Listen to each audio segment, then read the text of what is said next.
اعوذ باللہ من الشیطان الرجیم بسم اللہ الرحمن الرحیم۔ لہذا قانون صرف پولیس کے ڈنڈے سے نافذ نہیں ہوتا، قانون صرف کتابوں میں لکھ دینے سے نافذ نہیں ہوتا۔ اگر پولیس ہو اور محکمے ہوں تو دن کی روشنی میں تو اور شہر کی آبادی میں تو ہو سکتا ہے جو جرم ہو رہے ہیں ان کو پکڑ لیں، اول تو وہاں پر بھی خدا کا خوف نہ ہو تو رشوتوں سے چھوٹ جاتے ہیں۔ کہیں اگر کوئی شخص جنگل کی تنہائی میں ہے، رات کی تاریکی میں ہے، کوئی اس کو دیکھ نہیں رہا ہے، اس وقت اس پر کون پہرا بٹھائے گا؟ اس پر پہرا بٹھانے والی چیز تو صرف اللہ جل جلالہ کا خوف ہے کہ مجھے وہ دیکھ رہا ہے اور مجھے وہ اس کے سامنے جا کے اپنے اس عمل کا جواب دینا ہوگا۔ اس لیے اللہ تبارک و تعالیٰ جہاں کہیں کوئی قانون بیان کرتے ہیں تو آگے یا پیچھے تقویٰ کا ضرور ذکر فرماتے ہیں کہ اگر اس قانون پر عمل کرنا ہے اور اس قانون کی وجہ سے برائی سے بچنا ہے تو پھر واحد راستہ یہ ہے کہ اللہ کا خوف دل میں پیدا کرو۔ یا ایھا الذین آمنوا اتقوا اللہ وابتغوا الیہ الوسیلۃ وجاہدوا فی سبیلہ لعلکم تفلحون۔ کیا ایمان والو، اللہ سے ڈرو اور اس تک پہنچنے کا وسیلہ تلاش کرو، اللہ تعالیٰ تک پہنچنے کا وسیلہ تلاش کرو۔ اللہ تعالیٰ تک پہنچنے کا وسیلہ کیا ہوتا ہے؟ وہ ہوتے ہیں نیک اعمال۔ اعمال نیک کرو، جو کوئی عمل نیک کرو گے وہ اللہ تعالیٰ تک پہنچانے کا ایک وسیلہ بن جائے گا۔ جتنا کرتے جاؤ گے عبادت، اتنا ہی اللہ تعالیٰ کا قرب تمہیں حاصل ہوتا جائے گا۔ تو وابتغوا الیہ الوسیلہ۔ اب سوال پیدا ہوا کہ تقوی حاصل کیسے کیا جائے، تقوی کے اوپر عمل کیسے کیا جائے؟ تو اس کا راستہ بتا دیا، وجاہدوا فی سبیلہ، اللہ کے راستے میں محنت کرو، مجاہدہ کرو۔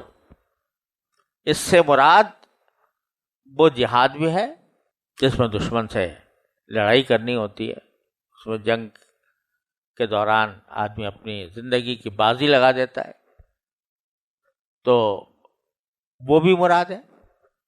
اور جہاد ایسی چیز ہے کہ اگر ایک مرتبہ آدمی نیک نیتی کے ساتھ جہاد کر لے تو اس جہاد کی خاصیت یہ ہے کہ انسان کا تزکیہ کرتا ہے، وہ انسان کو بری عادتوں سے پاک صاف کرتا ہے۔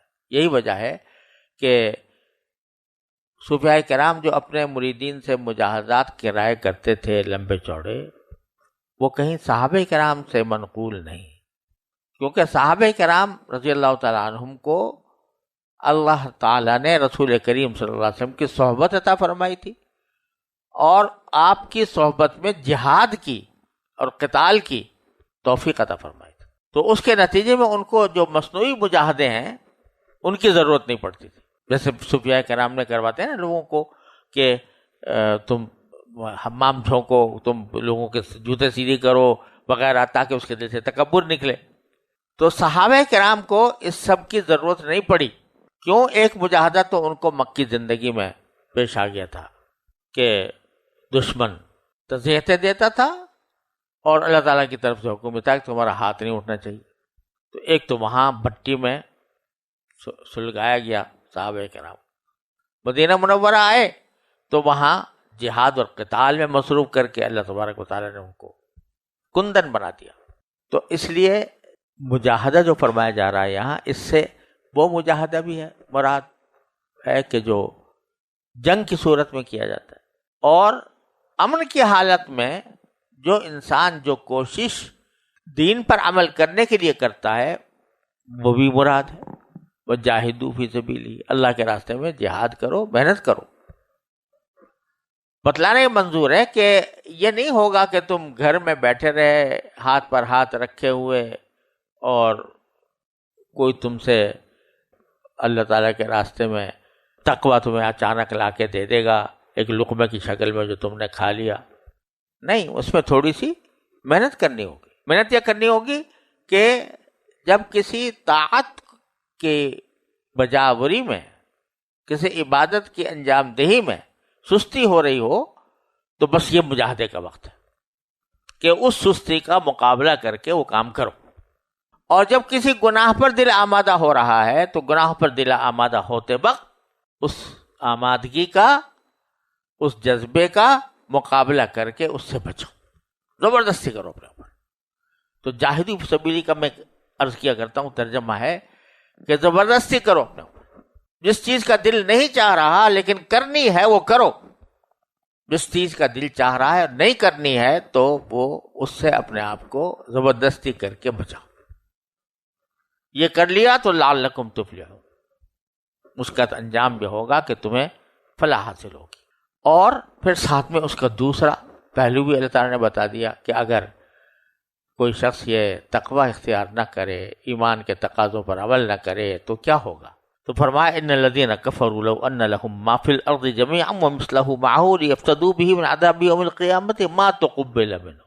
آخرت میں جو عذاب آنے والا ہے اس کی کیفیت یہ ہوگی کہ انسان اپنی ساری مال و دولت خرچ کر کے بھی اگر چاہے کہ میں اس عذاب سے بچ جاؤں تو نہیں بچ سکے گا۔ اس کے لیے اللہ تبارک و تعالیٰ فرماتے ہیں کہ جو جن کو یقین رکھو کہ جن لوگوں نے کفر اپنا لیا ہے، ان الذین کفروا لو ان لهم ما فی الارض جميعا، اگر زمین میں جتنی چیزیں ہیں وہ سب ان کے پاس ہوں، ساری دنیا کی دولت، اور ومثلہ معہ، اور اتنی ہی اور بھی ہوں، تاکہ وہ قیامت کے دن عذاب سے بچنے کے لیے وہ سب فدیہ میں پیش کر دیں، لیفتدوا بہ من عذاب یوم القیامہ، تو ما تقبل منہم، وہ ان سے قبول نہیں کیا جائے گا، ولہم عذاب علیم، اور دردناک عذاب ہو کر رہے گا۔ اور حالت یہ ہوگی کہ یریدون ان یخرجوا من النار، چاہیں گے کہ اس آگ کے عذاب سے نکل بھاگیں، لیکن وما ہم بخارجین منہا، وہ نکل نہیں سکیں گے، ولہم عذاب مقیم، اور ان کو ایسا عذاب ہوگا کہ جو ان کے پاس مسلسل رہے گا، جو قائم رہے گا، ختم نہیں ہوگا۔ یہ دو پہلو بتا کر کہ اللہ کا تقوی اختیار کرو، اللہ تعالیٰ کے راستے پر کوشش کرو، اور اگر نہیں کرو گے تو یہ سامنا کرنا پڑے گا ایسے عذاب کا۔ تو یہ بیچ میں یہ دو آیتیں بتا دیں تاکہ آدمی جو ہے وہ سوچے، ڈاکہ کرنے سے پہلے سوچے، چوری کرنے سے پہلے سوچے۔ تو جب سوچے گا اور سوچتا رہے گا تو انشاءاللہ اس کو اس پر عمل کرنے کی توفیق بھی ہوگی، اور پھر ان گناہوں سے بچنے کی توفیق بھی ہوگی۔